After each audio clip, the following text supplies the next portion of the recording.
इस वीडियो में मैं शेयर करने वाला हूँ ऐसे 5 तरीके जिससे आप अपने पैसे बर्बाद करते हो। जी हाँ, इस वीडियो में बताऊँगा ऐसे 5 तरीके जिससे आप अपने पैसे गंवाते हो। दोस्तों, आपको जैसे पता है कि मैं अक्सर वीडियोस बनाता रहता हूँ और मेरी जो वीडियोस होती हैं जिसमें मैं आप लोगों को सिखाता हूँ कि कैसे आप पैसे कमा सकते हो, किस तरीके से आप पैसों को इन्वेस्ट कर सकते हो और किस तरीके से आप पैसे को ग्रो कर सकते हो। इसके अलावा मैं बहुत सी चीज़ों के ऊपर वीडियोस बनाता हूँ, like skill development, online earning, financial management, funds management और बहुत सारे। बट मैं आपको बता दूं कि बाय प्रोफेशन में एक फुल स्टैक सॉफ्टवेयर डेवलपर हूँ, बट पर्सनल फाइनेंस के ऊपर वीडियोस बनाना या आप लोगों को सिखाना, ये मेरा एक फेवरेट टॉपिक है। मुझे बहुत मज़ा आने वाला आता है इन सब चीज़ों के ऊपर वीडियोस बना के।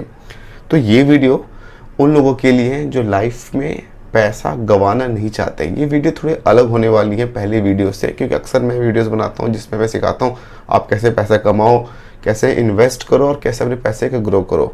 बट इस वीडियो में बताऊँगा ऐसे 5 स्मार्ट तरीके जिनको अगर आपने फॉलो कर लिया तो आप अपने पैसे गंवाने से बच सकते हो और अपना पहला कदम ले सकते हो टुवर्ड्स योर फाइनेंशियल फ्रीडम।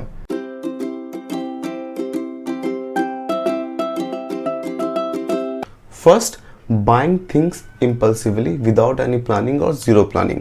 जैसे कि कोई सेल आई, हमने फटाक से वो चीज़ खरीद ली। कोई चीज़ हमें 0% EMI भी मिल रही है, भले उसकी हमें रिक्वायरमेंट नहीं है, हम वो चीज़ खरीद लेते हैं कि भाई 0% EMI मिल रही है। हम मॉल में गए, कोई चीज़ हमें दिखी, हमने खरीद ली, भले उसकी रिक्वायरमेंट है या नहीं है। बट जब आप चीज़ों को इम्पल्सिवली परचेज करते हो तो 2 चीज़ें होती हैं। एक तो अपनी सेल्स ऑफ कंट्रोल को लूज़ करते हो, और जो आपकी रिस्पेक्ट होती है टुवर्ड्स सेल्फ कंट्रोल, वो धीरे धीरे ख़त्म होने लगती है, बिल्कुल ख़त्म हो जाती है। फिर आपको ऐसा रियलाइज़ होता है कि जब आप चीज़ों को इम्पल्सिवली परचेज करते हो तो लगता है आपको कि वो आपकी रिक्वायरमेंट है, जिस चीज़ को आप खरीद रहे हो आपकी नीड है, बल्कि ऐसा होता नहीं है।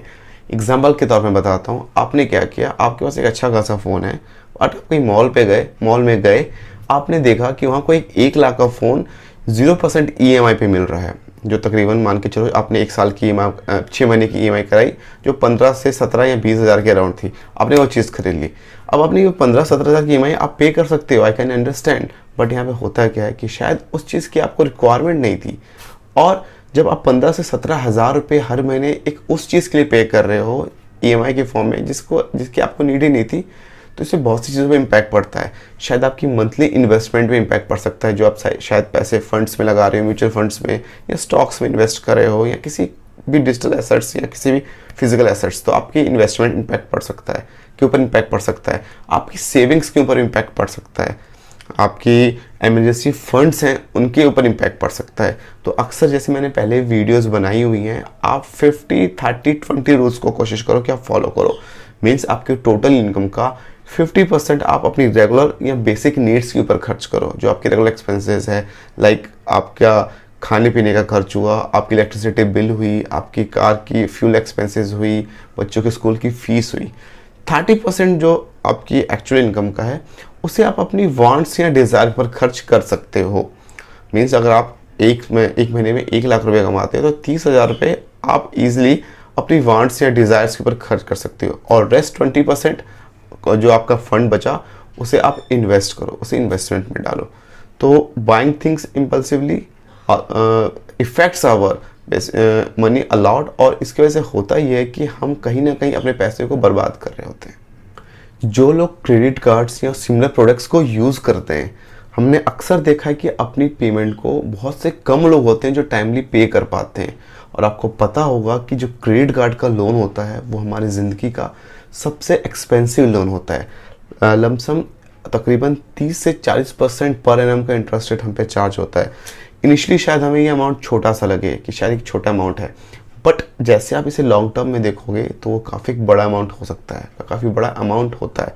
तो मैं पर्सनली प्रेफर करता हूँ कि या तो मैं क्रेडिट कार्ड यूज़ ना करूँ, अगर करूँ तो अपनी पेमेंट्स बिल्कुल टाइमली करूँ। बट जो लोग अपनी पेमेंट्स टाइमली नहीं करते, वो एक अपनी इनकम का, अपने पैसे का एक बहुत बड़ा हिस्सा, बहुत बड़ा हिस्सा बैंक्स को पे करते हैं और अपने पैसे की बर्बादी करते हैं। Buying things for social validation, ये बहुत इंटरेस्टिंग पॉइंट है। मैंने भी देखा है कि लोग अक्सर सोचते हैं कि लोग हमारे बारे में क्या बोलेंगे, हमारे बारे में क्या सोचेंगे, और दूसरों को इम्प्रेस करने के लिए वो एक्सपेंसिव चीज़ों को खरीदते हैं जिसे वो शायद अफोर्ड भी ना कर सके। लाइक वो एक बड़ी गाड़ी हो सकती है, एक बड़ा घर हो सकता है, या मैं बोलूँ शायद आपका काम एक छोटी सी नॉर्मल वेडिंग से चल सकता है, बट लोगों को दिखाने के लिए, शो ऑफ करने के लिए आप एक ग्रैंड वेडिंग करते हो, और इन चीज़ों के लिए आप लोन लेते हो और ईएमआई के बोझ के तले दबते जाते हो। देखिए, मेरा ऐसा मानना है कि पैसों को खर्च करना गलत नहीं है अगर आप उसे अफोर्ड कर सकते हो, बट लोगों को इम्प्रेस करने के लिए महंगी महंगी एक्सपेंसिव चीज़ें खरीदना, वो भी लोन के ऊपर, ईएमआई के ऊपर, वो गलत है। अगर आप अपनी खुशी के लिए ले रहे हो, आप इसे जस्टिफाई करते हो। फॉर एग्जांपल, अगर किसी की बंदे की हैसियत है कि वो एक नॉर्मल सी कार में चल सकता है और उसमें वो खुश है, लाइक लेट्स एग्जांपल ऑफ सेंट्रो, तो मेरे हिसाब से उसे सेंट्रो में जाना चाहिए। अगर मेरी हैसियत है कि मैं ऑडी ले सकता हूँ अपनी खुशी के लिए, आई कैन अफोर्ड इट, तो then well and good. But लोगों को इम्प्रेस करने के लिए, लोगों को दिखाने के लिए कि हम बहुत अमीर हैं, हमारे पास बहुत पैसा है, और उन चीज़ों के ऊपर पैसा खर्च करना, वो भी लोन पे लेके, ये एक बहुत गलत डिसीज़न है, और मैं इसे जस्टिफाइड डिसीज़न नहीं मानता हूँ।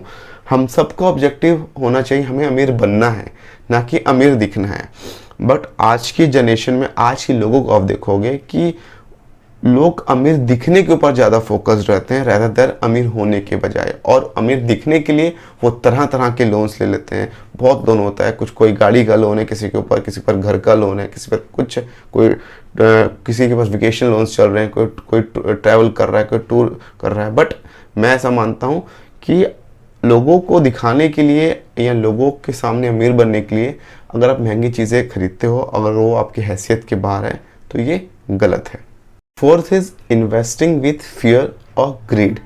अक्सर मैंने पर्सनली ये चीज़ देखी है कि लोग अक्सर अपनी इन्वेस्टमेंट को दूसरों को देख के करते हैं। वो देखते हैं कि फलाना इंसान, मिस्टर रमेश का बेटा, मिस्टर सुरेश का बेटा इस पर्टिकुलर इन्वेस्टमेंट में पैसे को इन्वेस्ट कर रहा है इस टूल में, और वो पैसे कमा रहा है। जैसे बीच में एक ट्रेंड आया था क्रिप्टो करेंसी का। I am not against the crypto currency, but लोग कहते थे कि यार क्रिप्टो में पैसे डबल 2 दिन में हो जा रहे हैं, 1 महीने में डबल हो जा रहे हैं, और देख देख कर लोग अपने पैसे को, अपनी हार्ड अर्न मनी को लोग ऐसी जगह इन्वेस्ट करें जिसके बारे में उनको पता भी नहीं है।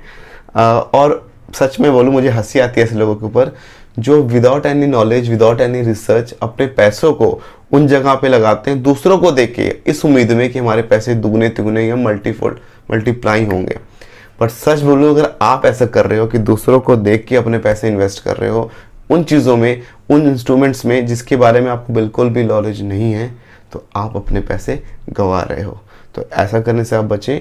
जिस चीज़ की आपको नॉलेज है, आप उसमें अपने पैसे को इन्वेस्ट करें। अगर आपको नॉलेज नहीं है, पहले आप नॉलेज गेन करें। अगर आपको पता है कि म्यूचुअल फंड्स में इन्वेस्टमेंट से पैसे बढ़ते हैं, तो पहले आप म्यूचुअल फंड्स के बारे में जानें, वो कैसे काम करता है, कितने तरह के फंड्स होते हैं, किन फंड्स में आपको इन्वेस्ट करना चाहिए, कौन से हाई रिस्क फंड होते हैं, कौन से मॉडरेट रिस्क फंड होते हैं, आपका इन्वेस्टमेंट गोल क्या है, आपका अल्टीमेट गोल क्या है। क्रिप्टो करेंसी में आप इंटरेस्टेड हो, आप जाओ, बिल्कुल जाओ, बट पहले क्रिप्टो करेंसी के बारे में जानने में कितना रिस्क इन्वॉल्व है, ये किस तरीके से काम करती है, कैसे आपको इन्वेस्ट करना चाहिए। बट दूसरों को देख के पैसे इन्वेस्ट करना बिल्कुल गलत है। अगर आप ऐसा कर रहे हो, तो I am sure you are going to lose your money. Fifth and the last one is getting stuck in loan in the early stage of your life. ये गलती मैंने भी की थी। मैं सच बताऊं, जब मैंने कमाना स्टार्ट किया था, तो मैंने सबसे पहले अपनी कमाई का एक बड़ी इन्वेस्टमेंट की थी। मैंने एक घर ले लिया था, एक फ्लैट लिया था। हालांकि वो फ्लैट मैंने लोन पे नहीं लिया था, मैंने वो फ्लैट को 1-1.5 साल के अंदर इसकी पूरी पेमेंट कर दी थी। बट प्रॉब्लम यहाँ पे ये थी, जब आप अर्ली स्टेज ऑफ अर्निंग होती है, एक तो आपकी अर्निंग कम होती है, दूसरी आप जब इतनी बड़ी इन्वेस्टमेंट कर देते हो किसी भी ऐसे इंस्ट्रूमेंट में, किसी ऐसी चीज़ पे, तो आप एक तरीके से स्टक हो जाते हो, आप बंद जाते हो क्योंकि आपका अर्निंग का मैक्सिमम पार्ट लोन में या ईएमआईज़ में जा रहा होता है। और दिक्कत वाली बात होती है, ये आपकी ग्रोइंग स्टेज होती है, और ग्रोइंग स्टेज में आपको कभी भी अपने ऊपर कोई बड़ा लोन नहीं रखना है, चाहे वो घर का लोन हो, चाहे वो गाड़ी का लोन हो, चाहे वो एजुकेशन लोन हो। आपको कोशिश ये करनी है कि आपके पास मैक्सिमम फ्लेक्सिबिलिटी हो अपने फंड्स को लेके। एक और रीज़न मैं बताता हूँ कि इनिशियल स्टेज में हमें घर क्यों नहीं लेना चाहिए, क्योंकि इनिशियल स्टेज में ऑब्वियसली आपकी कमाई लिमिटेड होती है। जब आपकी कमाई लिमिटेड होगी तो आप एक छोटा सा घर ही ले पाओगे, और जैसे जैसे आपकी फैमिली ग्रो करेगी आपकी रिक्वायरमेंट्स बढ़ेगी, आपकी जब इनकम बढ़ेगी तो आप हो सकता है जिस लोकेलिटी में आपने वो घर लिया आप वहाँ कंफर्टेबल ना हो, आप मूव करना चाहो किसी और लोकेलिटी में, किसी अच्छी लोकेशन में, किसी अच्छी सिटी में। बट आपके ऊपर अगर लोन होगा पहले से ही तो ये करना आपके लिए बहुत मुश्किल हो जाएगा। लोग शादियों के लिए लोन ले लेते हैं, ग्रैंड वेडिंग सेलिब्रेशन के लिए, तो वो मैं नहीं मानता it's good idea. Education loan भी मैं उन स्टूडेंट्स को प्रेफर करता हूँ कि आप वो लो अगर आप किसी अच्छे कॉलेज में जा रहे हो जहाँ से आपको एक अच्छी नौकरी मिलने की एश्योरिटी है। बट अगर आप सिंपल एक कागज़ या एक डिग्री लेने जा रहे हो तो उसके लिए education loan is like wasting your money. तो कोशिश करें अपने आप को आप लोन से दूर रखें। तो ये 5 चीज़ें जो मैंने आपको आज बताई कि किस तरीके से आप अपने पैसे की बर्बादी को बचा सकते हो या अपने आप को गरीब होने से बचा सकते हो। तो उम्मीद करता हूँ ये सारे पॉइंट्स आपको समझ आए हों और आपकी लाइफ में इन पॉइंट्स ने एक वैल्यू ऐड की हो। तो अगर ये वीडियो आपको अच्छी लगी हो तो मैं पर्सनली चाहूँगा कि इस वीडियो को आप अपने फ्रेंड्स में, अपने नेटवर्क में, अपने ग्रुप में ज़्यादा से ज़्यादा शेयर करो, सो दैट दूसरे लोगों को भी इसकी नॉलेज मिल पाए और वो इन डिसीजन, इन पॉइंट्स के ऊपर अपनी लाइफ में काम कर पाएँ और एक फाइनेंशियल फ्रीडम के तरफ अपना पहला स्टेप लगाए। तो दिस इज स्पर्श कोचर। आज की वीडियो के लिए इतना ही काफ़ी है। तो दिस स्पर्श कोचर साइनिंग ऑफ। अगर आपको ये वीडियो अच्छी लगी तो वीडियो को लाइक कर देना और चैनल को सब्सक्राइब कर देना। जय हिंद।